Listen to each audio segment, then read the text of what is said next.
तो सबसे पहले तो सभी का स्वागत है। और आज जो हमारे माननीय पुलिस महानिदेशक हरियाणा द्वारा एक 5 नवंबर से 20 नवंबर के दौरान ऑपरेशन ट्रैक डाउन चलाया था, तो उनके मार्गदर्शन में ये हमारा जो कल है ये संपूर्ण हुआ है। और इसका जो मकसद ये था कि हमारे जो संगठित अपराध हैं या जो वायलेंट क्रिमिनल्स हैं, जो लंबे समय से गिरफ्तार नहीं हो पाए हैं या अपने एरिया में किसी न किसी प्रकार से अपराध को अंजाम दे रहे हैं, उनको उठा के सलाखों के पीछे भेजना, ज्यादा से ज्यादा लोगों को।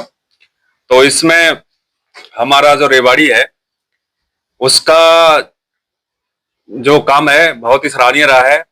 और इस अवधि के दौरान हमने 45 तो वायलेंट क्रिमिनल्स जो काफी लंबे समय से पुलिस की पकड़ से दूर थे और गिरफ्तार नहीं हो पाए थे, उनको हमने गिरफ्तार करके सलाखों के पीछे भेजा है, जिसमें 6 आरोपी ऐसे हैं जो संगठित अपराध हैं उससे जुड़े हुए थे। बाकी इस दौरान हमने इसके अतिरिक्त 134 आरोपियों को किसी न किसी अपराध में गिरफ्तार करके सलाखों के पीछे भेजा है। इसके अलावा हमने 25 आदतन अपराधी हैं, उनकी हिस्ट्री शीट ओपन की गई है। एक अपराधी था जो जिसके खिलाफ अनेक मुकदमे दर्ज थे, उसकी हमने जमानत है वो भी कैंसिल करवाई है। इसके अतिरिक्त हमने जो ये आरोपी गिरफ्तार किए थे वायलेंट क्रिमिनल्स 45, उसमें से 3 आरोपी इनामी थे, जिसमें 2 आरोपी 5-5 हजार के थे, एक आरोपी 20,000 रुपए का इनामी था।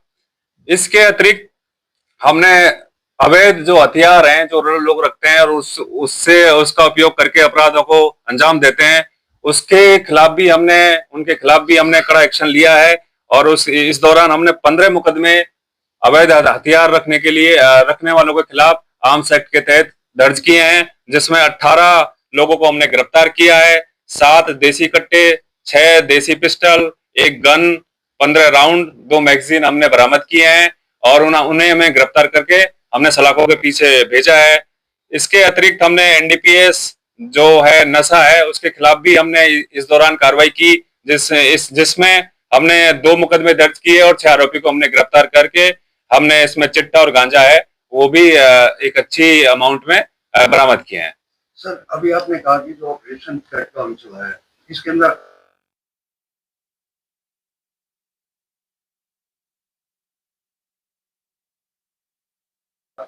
वहां पर देखो, ये चीज हमारे डीजीपी साहब हैं, उन्होंने पहले भी प्रेस कॉन्फ्रेंस करके लोगों को इस बारे में अवगत कराया था कि हमारे पास पर्याप्त संख्या में जेल हैं, साथ ही में कुछ जेल हैं हमारी जो निर्माणाधीन है, तो जेलों की किसी प्रकार की कोई कमी नहीं है। ये चीज पहले भी स्पष्ट कर दी गई थी। रेवाड़ी की जेल है वो बनके वो तैयार हो चुकी है और अभी हमारे जल्दी उनमें जो आरोपी हैं, जो हमारे मुलजिम हैं, उनको शिफ्ट कर दिया जाएगा। सर, 120 बहादुर आज फिल्म दिखाई जा रही है, उससे कड़ी सुरक्षा लगाई है, क्या कहें? जी देखो, उसको लेके हमारा जो रेवाड़ी पुलिस है पूरी तरह से सतर्क है, विजिल है और हम उस पे वो क्लोज वॉच रखे हुए हैं और किसी प्रकार की कोई कानून व्यवस्था ना बिगड़े इसके लिए हमने पर्याप्त संख्या में पुलिस बल है वो तैनात किए गए हैं। साइबर सेल और हमारे जो सुरक्षा एजेंट है उनके माध्यम से भी हम निगरानी रखे हुए हैं। दर्शकों को क्या कहेंगे सर? दर्शकों से मेरी यही अपील है कि किसी प्रकार से कानून व्यवस्था को खराब ना करें और पुलिस और आमजन का सहयोग करें कानून व्यवस्था बनाए रखने में। सर, ट्रैक डाउन ऑपरेशन के दौरान रेवाड़ी जिला में कितने अपराधी थे जिसमें आपने कुछ को अरेस्ट कर लिया, कितने बाकी? जी देखो, हमारे थाने वाइज जो डीजीपी साहब की तरफ से थाने वाइज हमारे सभी एसएचओ को टारगेट दिए गए थे कि अपने अपने इलाके में जो भी वायलेंस क्रिमिनल्स हैं उनकी पहचान करें, जो किसी न किसी प्रकार से अपराधों को अंजाम देते हैं, कानून व्यवस्था को खराब करते हैं। तो उस हिसाब से हमने एक डेटाबेस तैयार किया था और उसके आधार पर हमने जितने भी हमारे जो टारगेट्स थे उनको ऑलमोस्ट हमने अचीव कर लिया है। सर, अवैध हथियार आ रहे हैं, इनकी चैन जो है उसको तोड़ देते हैं। उसके सोर्स पे तो बेसिकली मैं आपको ये बताना चाहूंगा, आर्म्स एक्ट में हम जो भी गिरफ्तारी करते हैं या एनडीपीएस में जो भी हमारी जो मुकदमे दर्ज होते हैं, हम उसमें प्रयास करते हैं कि सोर्स तक जाएं। तो हमारा जो भी मुकदमा दर्ज होता है उसमें हम लास्ट तक सोर्स तक जाते हैं। के लिए तो मेरा मेरा यही कहना है कि नशे के लिए हमने रेवाड़ी में एक नशा मुक्ति टीम का गठन भी किया गया था और वो हमारी टीम बखूबी से अपना काम भी कर रही है। और हमारे जो अभी तक जैसे कल की रिपोर्ट है उस हिसाब से हमने 215 गांव है उनको वेरीफाई किया है। उसमें हमारे 100 से अधिक लोग हैं जो एडिक्ट्स मिले हैं या फिर नशा करने की मतलब शुरुआत कर रहे हैं, तो उनके हमने काउंसलिंग के माध्यम से या फिर कोई उनको ट्रीटमेंट की जरूरत है तो ओपीडी में नशा मुक्ति केंद्र में ओपीडी के माध्यम से उनको दवाई दिलवाई है। ये काम हमारी पुलिस के द्वारा लगातार जारी है और आगे भी जारी रहेगा। सर, इस रेवाड़ी के अंदर जगह जगह अपोलो होटल या कैफे वगैरह खुल रहे हैं, इसमें युवा ज्यादा उनकी संख्या बढ़ती है। देखो उस पे वो होटल खोलना ये कोई अपराध नहीं है। यदि उसमें किसी प्रकार की कोई अवैध गतिविधि चलती है तो उस पे हम लगातार कार्रवाई करते हैं। आपके संज्ञान में भी है, हमने बैक टू बैक हमने जब भी हमारे पास ऐसी कोई सूचना आती है तो हम उनके खिलाफ कार्रवाई करते हैं। इसके साथ ऑपरेशन ट्रैक डाउन चलाना बहुत अच्छी एक मुहिम थी।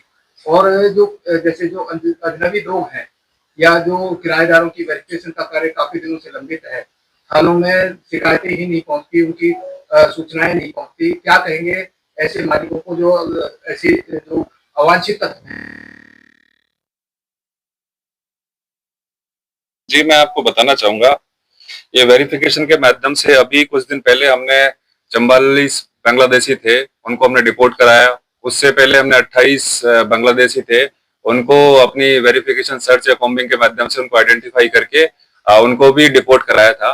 तो वेरिफिकेशन के जो आदेश हैं 163 जो बीएनएसएस के आदेश हैं डीसी साहब के माध्यम से अभी दोबारा उनको रिन्यू किया गया है। तो हमारी एक टीम का भी हमने गठन किया गया है जो पॉकेट्स में अलग अलग पॉकेट्स में जाके ऐसे लोगों को आइडेंटिफाई कर रही है जो अवैध तरीके से या जो बिना वेरिफिकेशन के रह रहे हैं, उनके खिलाफ हम कार्रवाई करें। तो मेरी आप लोगों के माध्यम से आमजन से ये अपील है कि किसी भी चाहे किराएदार को रख रहे हो, चाहे किसी कोई फैक्ट्री में, कोई धर्मशाला में, कोई ढाबे पे या कोई और भी जगह पर यदि आप किसी कर्मचारी को या कोई भी नौकर को रख रहे हैं तो उनका पुलिस वेरिफिकेशन जरूर कराएं। इसके लिए हमारे डीसी साहब के आदेश भी हैं, जो नहीं कराएगा उसके खिलाफ कार्रवाई की जाएगी। सर, ऑपरेशन ट्रैक डाउन पूरा हो गया तो अपराधी रिलैक्स हो जाए, अभी कार्रवाई चलती है? नहीं जी, ये तो ऑपरेशन ट्रैक डाउन तो एक स्पेशल ड्राइव थी। चोरों को पकड़ना, अपराधियों को पकड़ना ये पुलिस का काम है और ये लगातार जारी रहता है। तो ये आगे भी जारी रहेगा और जो भी कोई अपराध करेगा उसके खिलाफ सख्त से सख्त कार्रवाई की जाएगी और त्वरित कार्रवाई की जाएगी। सर, और थाना में 2 मर्डर हुए थे, काफी टाइम हो गया, एक लेडीज का एक जेंट्स का, दोनों अनट्रेस हैं। जी देखो, उसमें हमारे पास कुछ लीड है तो उसमें हमारे एविडेंस कलेक्ट करने के लिए हमने एक एसआईटी का भी गठन किया गया था और उन मामलों को हम टेक्निकल इन्वेस्टिगेशन है उसके माध्यम से हमने उनकी प्रोसेस है वो शुरू कर रखा है और जल्दी उनमें हमें मुझे विश्वास है, मेरी टीम पे भी विश्वास है कि जल्दी उनमें हमें कामयाबी मिलेगी। Thank you.